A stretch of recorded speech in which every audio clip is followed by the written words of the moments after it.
Most people think they're ready. They've got rice, pasta, a few cans in the back of the cupboard. But here's what nobody talks about. When everything goes sideways, you don't run out of food. You run out of food that still works. No power, no clean water, no gas, no time to think. And suddenly, that bag of dried beans you were counting on becomes completely useless. These are the 12 best canned foods to stockpile before everything falls apart. Not the ones that look good on a list. The ones that keep you going when every other option is already gone. And we're starting at number 12, because most people completely underestimate this one. Number 12, canned soup. Day 2 or 3 into a real crisis, you hit a wall nobody warns you about. It's not hunger, it's decision fatigue. You're too exhausted to think about what to cook, too depleted to stand over a stove, if you even have one working. That's exactly when canned soup earns its place, not as a luxury, as a solution. One thing people constantly get wrong, they buy condensed soup. Great idea, terrible execution. Condensed means you need to add water, an extra step you will absolutely skip when you're running on empty. Go for ready to eat. Open the can and it's done. No additions, no thinking. And that salt everyone complains about? In a survival situation, that's not a flaw. That's the whole point. When you're stressed, sweating, and eating irregularly, your body burns through electrolytes fast. The sodium in that soup could be the difference between staying on your feet and suddenly not being able to. Soup isn't just food. It's hydration, electrolytes, and calories in one unit. Simple, immediate, ready. But soup alone doesn't make a meal. Number 11 does something different. It actually is one. Number 11, canned chili. There's a very short list of foods that can stand completely on their own. No side dish, no preparation, no combining anything. Canned chili is almost the only item on that list. Open a can and you've got protein from the meat and beans, slow carbs for lasting energy, fat to keep you moving, and enough seasoning to make it feel like an actual meal. A standard can lands somewhere between 400 and 600 calories. That's a significant chunk of your day's needs in one shot. After a few days of eating to survive rather than eating to enjoy, something shifts. You still have food, but you stop wanting it. You eat just to get through the next few hours. Canned chili works against that. It has texture, it has flavor. It feels like a real meal, not just fuel. One practical detail that matters more than you'd think. Buy the ones with a pull tab lid. When you don't have a can opener, or you simply don't have the energy to deal with one, that pull tab determines whether you eat or you don't. Now let's talk about the one food that quietly extends every meal you have. Number 10, canned beans. Most people experience this and don't understand why it's happening. A few days in, they're still eating, but they're weakening. The food isn't holding them up the way it should. The problem is timing. Fast carbs and sugar give you a spike, then a crash. You feel full, then hungry again within hours. Beans work differently. They release energy slowly, consistently. They stretch the time between meals. They keep you functional without demanding more. One point experienced preppers make that most newcomers miss: canned beans are ready immediately. No soaking, no cooking, no fuel required. You can eat them straight from the can if you have to. And they multiply everything else. Drop them into soup, mix them into chili, eat them alongside rice. A small portion becomes a full one. Even the liquid in the can has value. It contains salt and minerals. Don't throw it away. Beans don't make you stronger. They keep you from getting weaker. In a sustained crisis, that distinction is everything.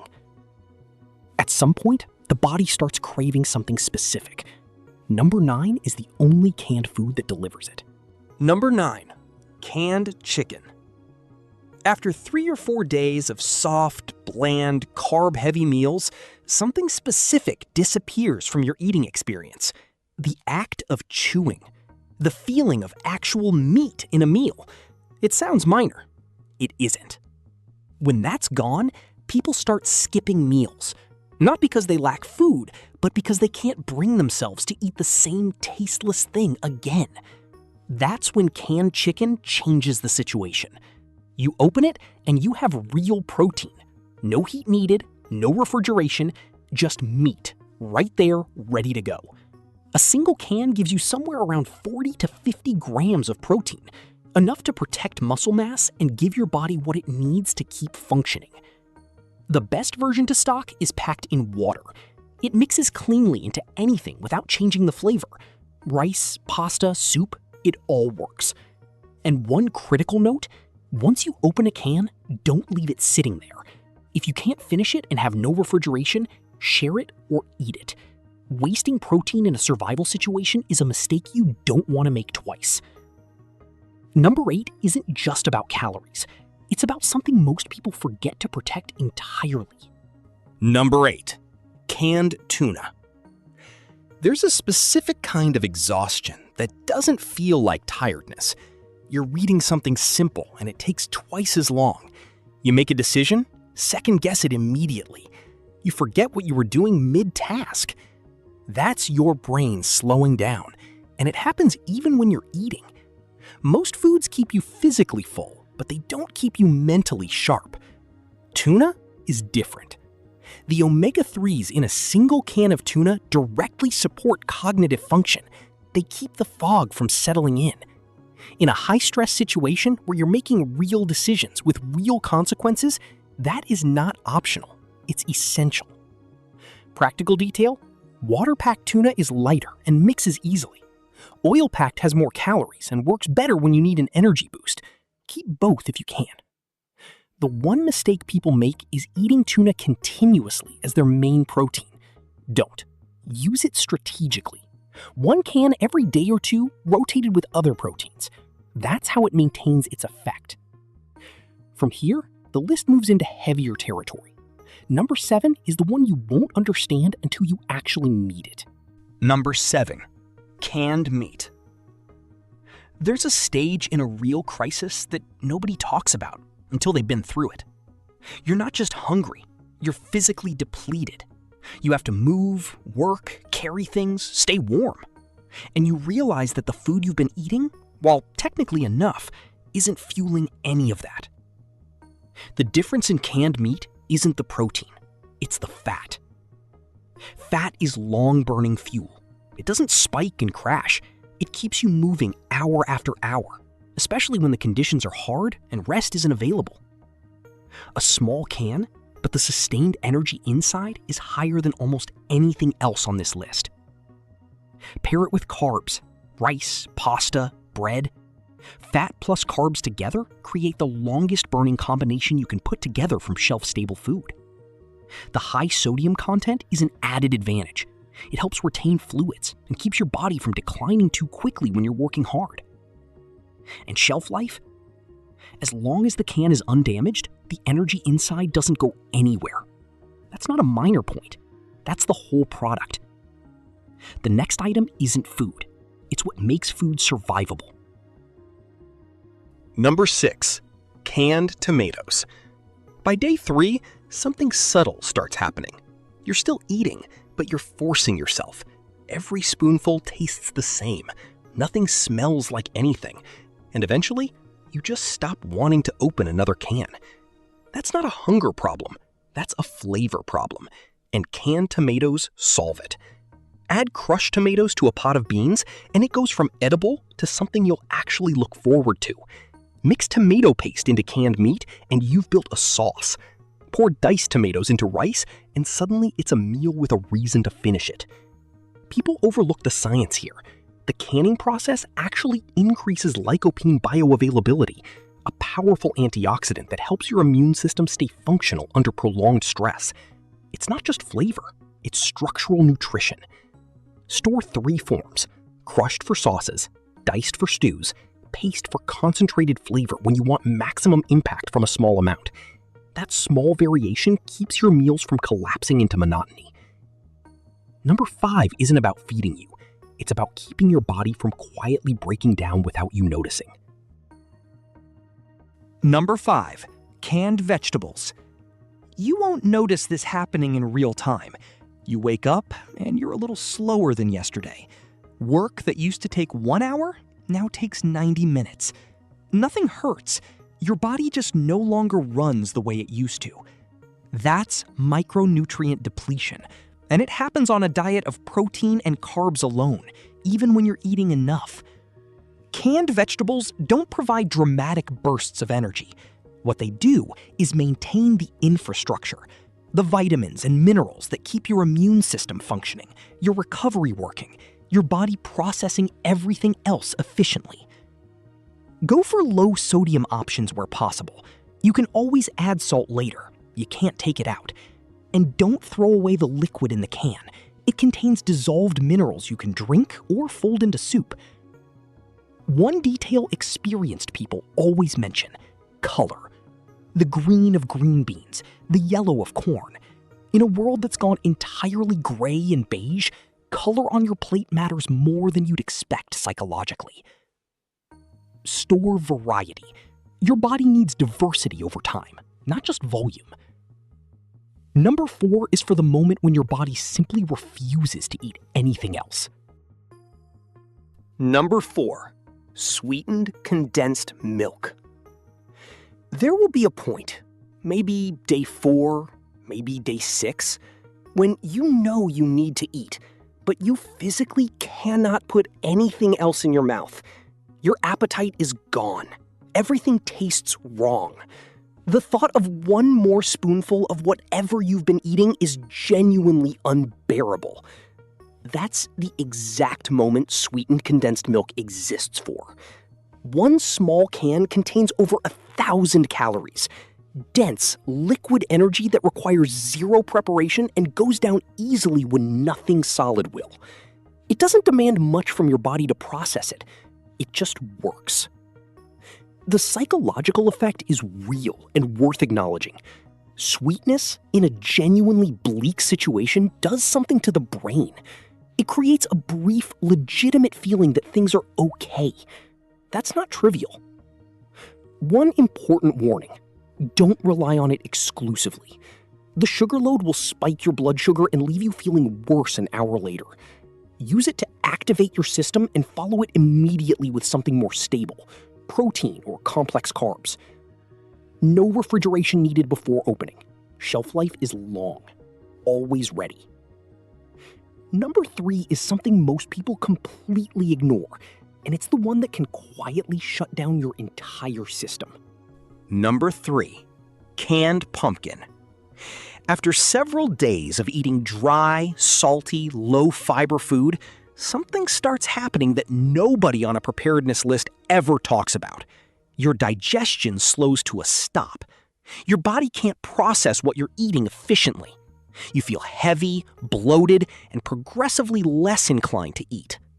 That creates a cascade. Less eating leads to lower energy, which leads to worse decisions, which leads to faster deterioration.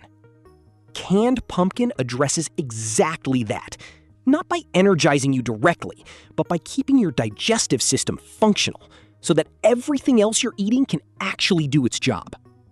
It's also high in vitamin A, which keeps your immune system running and helps your body handle minor injuries without spiraling into larger problems. Critical detail: don't buy the pre-spiced pie-filling version. You want 100% pure pumpkin. The added sugar will make you more thirsty, not less. Exactly the wrong effect in a situation where water is limited. You don't eat it on its own. Stir a few tablespoons into porridge, soup, or a canned meat dish. The meal becomes easier to handle without changing the flavor. Number 2 isn't really about nutrition. It's about the one thing people lose before anything else. Number 2. Evaporated milk. The first thing people lose in a prolonged crisis isn't food. It's the rituals around food. Coffee becomes black and bitter. Cereal becomes dry and pointless. Every meal becomes purely mechanical. Sustenance and nothing else. That loss of normalcy compounds stress. It erodes morale, And it accelerates decline faster than most people realize. Evaporated milk brings back the ritual. You dilute it with water, and it becomes something close to real milk again. You pour it into coffee, and there's a creamy, familiar color in that cup. For a moment, things feel almost okay. It also contains calcium and vitamin D, nutrients your body depletes quickly when you're doing heavy physical work. Not something you'll feel the absence of immediately, but something that adds up over days. Unlike sweetened condensed milk, evaporated milk isn't sweet. It doesn't spike your blood sugar. It works with almost everything. Porridge, instant noodles, strong flavored canned dishes that need softening. Tip from people who store food long term. Rotate the can upside down occasionally. It prevents fat separation and keeps the quality stable over time. And number one, if you could only keep one thing from this entire list, it would be this. Number one, canned sardines. And you have protein, fat, calcium, omega-3s, and minerals, all in one unit with 0 conditions. No cooking, no water, no preparation. Nothing required. That's the point of this entire list. In a crisis, you don't run out of food. You run out of food that works immediately. Sardines work immediately. The bones are edible, and that's not a downside, it's a feature. They're a natural source of calcium that keeps your body from weakening. The oil in the can is energy. Don't discard it. You can eat it directly or mix it into whatever you have. The omega-3s aren't just for the heart. They maintain cognitive function, the ability to think clearly, make accurate decisions, stay focused under pressure. In a sustained crisis, that's not a bonus, that's a requirement. Stock both oil-packed and water-packed. Oil for maximum energy, water for versatility. And the final advantage? A small can fits in a pocket, in a backpack, anywhere. It's ready wherever you are. Here's the only question that actually matters. Out of those 12 items, how many can you open right now and eat immediately? No cooking, no preparation, no electricity, no water. Most people, if they're honest, come up with 2 or 3. The people who get through aren't the ones who stockpile the most. They're the ones who prepared correctly. Not by buying more, by choosing better. Knowing which items work when everything else doesn't, and letting go of the ones that only work when conditions are already fine. Next time you're standing in front of a shelf, ask yourself a single question about whatever you're holding. Does this work when everything fails? Or does it only work when everything is still okay? That answer is the difference between being ready and only thinking you are.